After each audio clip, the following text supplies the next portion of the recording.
Hello to all traders and welcome back to another market review brought to you by Orbex. So a little bit of a role reversal for some of the instruments that we've been looking at from the beginning of the week. We're seeing oil starting the full retracement from the weekend gap.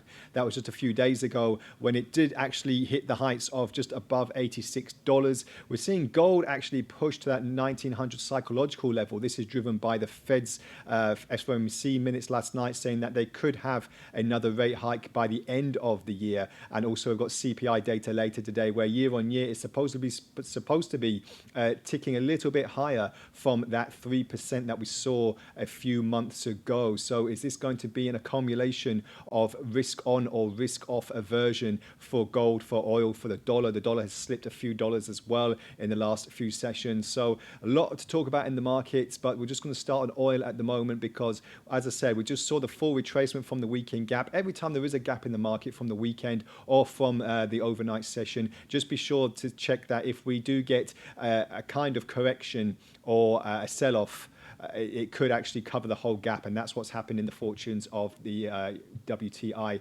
As you can see here, the weekend gap has seen a spur towards $87, but now it's rested back down below $83. We can see this a little bit easier on the 4-hour chart, because we were actually detecting a slight breakout of this particular zone here where we saw this kind of symmetrical triangle being created. But since then, as you can see, we had the confirmation of the break, and now we're seeing a really broad sell-off in oil. So like I said, every time there is a gap in the market, just make sure that you are aware there could be a full reversal on the particular gap, and that's what's happened in this particular case. So how much farther will it go? We're expecting possibly another slight move to the downside because it was in an area of consolidation before the weekend gap, as you can see here, between $82 to $83. So it could settle a little bit lower, but just be careful that obviously geopolitical tensions and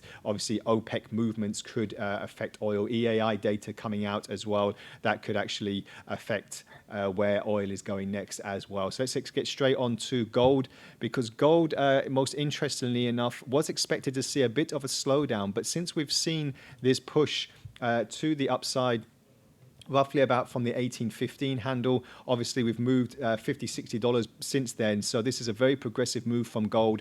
As I said, FOMC, inflationary measures, and the geopolitical tensions that we've seen over the past few days really starting to have a test on risk aversion as well. So this is something we're looking out for, and possibly as we go a little bit higher into the day is the 1900, and in the week, obviously a couple more trading sessions before the end of the week closes, will we get to that magical 1900, and will there be some heavy resistance there? Well, $20 away, we're trading just above 1880 at the moment, so it's not something out of the question. If we look on the 4-hour chart as well, we're just seeing now, as I said, slight bullish market creeping up from that weekend gap, and it looks like to be a kind of runaway gap now because it's just kept on progressively moving higher. But we are very overbought on the RSIs. This is something that we're possibly going to see a slight correction, but we could have another push higher as well. But of course, as always, we'll keep you up to date with all the comings and goings on our YouTube and Telegram channel to let you know what's been going on and where the next opportunities are as well. So thank you very much for joining me today, and we'll speak again next time. Bye for now.